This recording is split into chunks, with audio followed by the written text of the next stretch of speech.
I think it's going back to the same feeling of being different. Mm, So when my recent client asked me if I had an English name, she's like, now moving forward, when you introduce yourself to clients, call yourself Sam and see how that goes. wow. Sho is a LinkedIn top voice for job searching careers and the founder of his career coaching and training company, WorkCap. He's helped thousands to get hired with the best companies in the world, and his work has been featured in HR Magazine, Jumpstart Media, and Pixel Media. Before founding WorkCap, Sho worked with Simon Sinek as a consultant at EY and was the head of talent development for Lalamove, a unicorn startup based in Hong Kong. Sho posts career advice daily on LinkedIn, Instagram, and TikTok. In today's minisode, Sho and I discuss his experiences of being asked if he has an English name, and also experiences of being asked to use a different name at work in order to increase his sales. Names enriched with meaning are part of one's identity and hold such importance. Welcome to That's My Name. I'm Maya Mitskor September Walford. What's your name? Hi, Sho. It's so great to have you on as a guest today. I'm really, really excited to be able to chat with you. So we first got connected actually after I saw a post online on LinkedIn actually that you posted about one of your clients asking if you have an English name. I'm really intrigued about that. So can you tell us a bit more about that, please? Yeah, hey Maya, it's so great to be here. That's to be honest, I get connected with a lot of people on LinkedIn, and I Mm. was telling you this before. I get connected with a lot of people on LinkedIn about my career coaching, career advice. It's probably the first time someone's actually reached out to me for my name. Yeah, So kudos for you for being original. thank you. Yeah, you know what? That's an interesting story. So I'm a career coach for a lot of the MBA programs in Hong Kong. Hmm. So it's Hong Kong University Science Technology, Chinese University of Hong Kong. All of these, they have some really, really great students. Yeah. And most of these students come from either mainland China, Hong Kong, or other parts of Asia. There's some Okay. other people from America and Europe as well, but I'd say the majority is Asians and born in Asia. Okay. And I had a client recently, a couple of weeks ago, that asked, before we were getting our session started, said, "Hey, Sho, so is there an English name that you have that you prefer?" And I Mm, was like, "Oh, like it was the first time anyone's ever asked me that." And okay. I just told her, "No, no, my name is Sho," and I asked her what she preferred to be called, and she said her English name, and I was like, "Okay, all right, so let's go with it." I think that's something that I found working with my clients from Asia is that given from a very early age, they're usually given two names. Mm, One is their formal Chinese name or formal Asian name, what they're called in the household.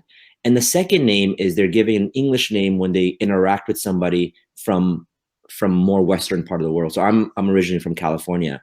yeah. So I think that's where she thought maybe I had the same kind of upbringing and was saying, "Do you have another name that you go by?" But yeah, but my name is. I told her my name is Sho, and she could call me Sho. She could call me whatever is most comfortable for Mm, her, and that's how we got started. that's interesting. And how did it make you feel? You said it was the kind of first time someone's asked you if you have an English name. How did you kind of react and feel? It was different. I would Mm, say it just felt different. I wasn't offended. I wasn't offended. But I think it made me aware of the other person's upbringing and what they're used to. So that's where I kind of just realized, oh, like we're all very different, and mm, we all grew up in a different way. So my upbringing actually, my name, and it's interesting that I go by Sho and everyone sees Sho. My name is actually a very common name from Bangladesh. So I was born and okay. raised in Bangladesh, and my mom said she got my name out of a comic book actually. Oh, wow. Yeah. So my full name is Shomo Dewan, Hmm. and that's been, it's just that's just my name. It's been my name since I was in Bangladesh. When we moved over to California when I was 5, it was still my name in school. I only shortened it to Sho. Probably it was like maybe at the end of college, right when I was beginning work. And it Yeah. wasn't because I hated my name. It wasn't because of anything like that. Naturally, I just like to shorten other people's names. Yeah. So people called me Sho, which I was perfectly fine with, and I Mhm. started referring myself as Sho, and that it just kind of went with that. So Mhm. that's my original name is Sho Dewan, and I'm comfortable being called Sho. I'm comfortably called Shomo, but most people, I'd say everyone outside of my family and my very, very close friends know me as Sho. Mm. And do your kind of parents still call you Shomo, or have they also switched to the shortened version? So that's a great question. They've actually they shortened from Shomo to now Shom. So Okay. yeah. So how I spell my name is Shoumyo. So they Mhm. dropped the yo. So like, hey Shom, what do you want for lunch? Hey Shom, what are you doing today? So they've shortened it, but not to the 3 letters that I do it to. Mhm, mhm. That's really funny. And how does it feel? I know when we spoke previously, you said that Shomo is quite a common name in Bangladesh. Mhm. But going from it being a really common name to, living or working in Hong Kong, California, where maybe it's perhaps a less common name, maybe even a unique name. How does that feel like going from experiencing both, right? Because there's some people who have super common names and live in a country all their life where it's super common. But I guess you've had both kind of experiences. So can you share some reflections about that? Hmm. Especially when I was working in the corporate world before I started my own career coaching company, I've I think it's going back to the same feeling of being different.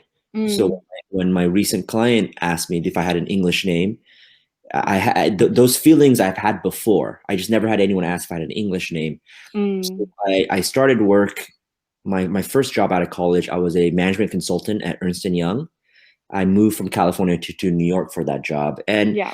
great experience, really smart people. But most people I worked with were predominantly white, and their names were very Americanized. So when I would go into a meeting or when I would go into a new client interaction, it would just be kind of interesting to see when I introduce myself, and it'd be like, "Oh, hi, I'm Shomo," or I would say, "Hi, I'm Sho," Mm, and they would kind of have to do like a little bit of a double take, like, "Oh, okay," and it was just because they wanted to make sure that they were hearing it right. They're like, "Okay, so mhm, like like Shomo," and I was like, "Yep, you got it." So I think the fact that I was the one who had to do that, and all the other my other colleagues were very common names, Nancy, Greg, Jared, whatever their names were. You could I could tell that they've never had to do that before. They never had to clarify their name. mm, I think that's something that I was just always aware of, even when I was younger, when even making friends and things like that, school days. It always kind of stayed with me, but especially in the corporate world, I noticed that people would most times have never heard of a name like that before. So they'd have to do a little bit of a double take, like, wait, so it's Shomo like this? And then like, yep, you got it. And then, mm, then mhm, we move on mhm, to their day. mm. And did it ever make you feel kind of less included with, because I know you've touched quite a lot there on the kind of corporate world and touched on your corporate experiences. Did you happen to kind of focus a bit more on your name and maybe explaining how your name's said and so on? Did that ever make you feel less included, or were you kind of just always okay with it? I'll say I was always, for the most part, okay with it. Mm, There are very few times where I felt very out of place. I'll say I can share this one story. mm, It was my first job, not after college, after actually during high school. Probably my first job ever. I just wanted to make some side money. I just got my license, so I was like, "Hey, I have my license. I want to be able to spend it on some things." So I wanted to get a job. So I would go on Craigslist, which in the States is just you can find classified, you can find job listings, you can find people mm, selling, random stuff. So there was a job that they were looking for they promoted it as an outbound sales marketer, okay. something outbound salesperson. So I'm a 17, 18-year-old kid. So I just emailed the ad, and it happened to be the hiring manager. And I said, hey, I'm a high school student and I'm looking for a job. I don't know if I'm qualified, but hi, I wanted to reach out. She's like, okay, all right. And she's like, yeah, I don't care if you're a high school student. I just need you to know that this is a very heavy on the phone. So just get used to that. I was like, okay, all right. So I interviewed the next day, pretty easy. She's like, okay, yeah, start next week. I started next week, and she was not lying. It was a very, very phone heavy job. And what we were selling was insurance. So I'm a 17-year-old kid trying to sell insurance to grown men and women who have families and everything. Yeah. I was shitty at the job. It was not not my cup of tea. No. And I remember it wasn't the first day, but the first couple of days, I was given a script, and the script is usually, hi, my name is Shomo.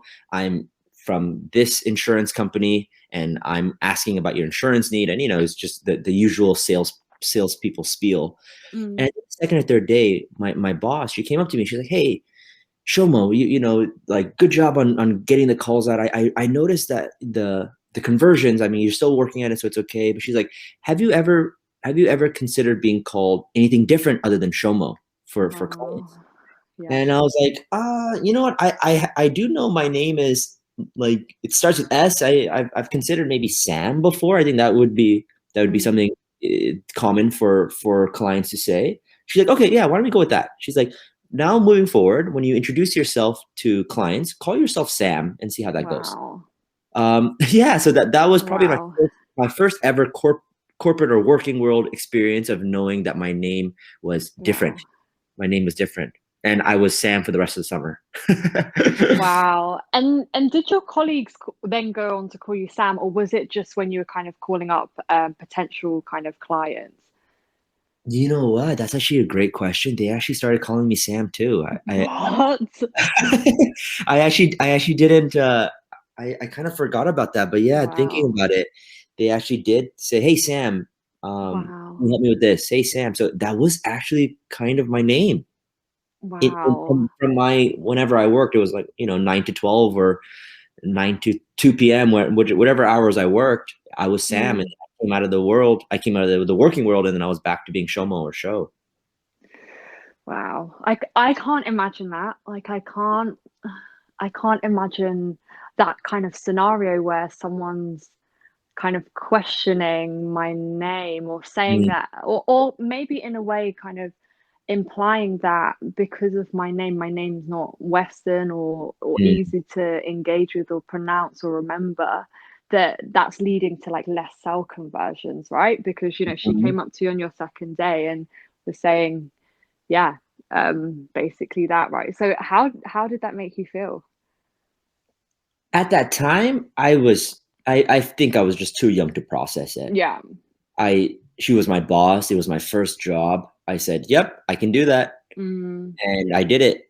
And yeah, it was just like a thing like, okay, so I kind of just separated myself from work. When I came into work, I was Sam. When I came out, I was back to my old self and Shomo or Sho, whatever someone wanted to call me. So I was too young to process it. And to be honest, I actually don't think she was coming from a bad place. I don't think she tried to make me feel isolated or make me feel different. She was looking at for her own numbers and for my numbers too, because it was a commission job. Yeah. So she wanted me to be successful too. I have no doubt about that. So I think she did come from a place of trying to help me as a salesperson and trying to help the team. But looking back at it, let's say I still had a corporate job and I was still working somewhere where, and my boss asked me, hey, is there another name that you can go by? Or is there another name you can introduce yourself to colleagues or clients? I would just, I think I'm a lot more comfortable to say, no, that's just, I go, and then let's go with that. But at that time, when I was at that stage, when I was young, it was a no-brainer to me. Yeah, absolutely. Whatever you want me to do, I'm okay with. I don't know when that kind of shift happened. Like when I was just like, oh, you know what? That probably wasn't the best thing to do. I actually say maybe it was actually recently, because I've been the reason that you found me was through LinkedIn. So I post on LinkedIn every day, and I like sharing my story. And the more I realize I share content, the more I reflect on my past and like, oh, you know what, that actually happened to me. And I probably never internalized what it meant for me or my life or my career, but that's kind of got me into the habit of doing that, of thinking back of like past experiences and then reflecting on it and writing a post about it. So it was actually just recently I was like, oh, you know what? That probably wasn't the best experience to experience as a as a 17-year-old. Yeah, definitely. And I think it's quite common for, in call centers, if we think about like overseas call centers, there's a big kind of the call center industry in countries like Lithuania or India. And I think it's really, really common. I'm not sure if it's still common today, but I know a few years ago it was super common for call center employees to be kind of given, not even asked maybe to pick one, but actually just assigned a kind of English sounding or westernized name. So yeah, I think it's quite common, but it's definitely an interesting one. It's kind of people maybe feeling like they need to adjust their names in order for other people to feel comfortable when your name's such a big part of your identity. So yeah, it's super interesting. I agree with you, and you're right. I can't remember the last time I picked up a call from a telemarketer and they didn't say anything that wasn't a common name. It was always the very westernized name. We just gone on with it, and it was never a question. They're like, oh, is that really your name? Like that's not just what we do. We take things value. If they say that's your name, okay, all right. Yeah, definitely. I do remember once I was in a back and forth kind of email conversation with customer services for a travel agency company, and it just struck me. I was like, that's actually not your name. Like, I don't know why, but I was like, that is just not your name. Like, you're giving me the most Western name. And yeah, it's a funny one. It is a funny one for sure. Sho, I've really, really enjoyed this conversation. I've got a few more questions for you. Awesome. I'd love to know kind of what you're up to at the moment. Yeah, so I run a career coaching and training company called WorkHap, and that's where most people actually reach out to me for career advice, for helping them with their careers, for helping them find a new job, getting promoted. So that's what I do with my clients. We spend more than half of our lives working. I feel that we should be doing work that we actually want to do, that makes us happy, that makes us fulfilled. So that's my whole mission, is getting people out of whatever job that they never wanted to do in the first place into a role that they actually want to do. So there's a couple of different ways to work with me. The most common way is I have a group coaching program called Get Hired Academy that I've been running for a couple of times that I absolutely love. And the other one is also one-to-one coaching. Oh, amazing. If someone needs specialized help on their CV, resume, just job search strategies, that's where I come in. So I've been running this since 2019. I've loved it. I've and going back to the names, it's allowed me to meet so many different people, the most amazing backgrounds and names. So I that's probably my favorite thing about running my own coaching firm, is just all the great people that I get to meet. And if I can actually just give some advice, if you're listening and if you have a different name, if you have something that you feel is not common for others to say, I will actually say, from someone who also has a very unique name, Sho Dewan, sometimes it can actually be a benefit for you when you're going to the job search. You stand out. You're different. And if there's one thing that there's not enough of in the job search, is there's not enough people being different. Everyone is doing the exact same thing of applying to this and having the same experiences and doing this. So if you're listening and you have something unique about you, it doesn't have to be your name, anything unique about you, please, please, please share it. Because it does more good than bad, definitely. You're connecting with somebody on another level, which is going to make them want to work with you. And that's how you get a job, is when somebody likes you and they want to work with you because of your unique qualities. For sure. I couldn't agree more. And Sho, how can people connect with you? I would say, the easiest way, probably just LinkedIn, Sho Dewan. That's where I have a big community. You could also find me on my website, www.workcap.com, and all my socials are at workcap on Instagram. I've actually recently started getting on TikTok, which has been super fun and really addicting. If you're on TikTok, go find me there. It's only been a couple weeks, but I'm loving it. A great community out there. So that's where you can find me. Also emails, Sho@workcap. You can find me there too. Amazing. Sho, thank you so much for your time and for sharing all about your name. Really, really enjoyed chatting with you. Thanks so much, Maya, for having me. I'll talk to you soon. Thank you, everybody.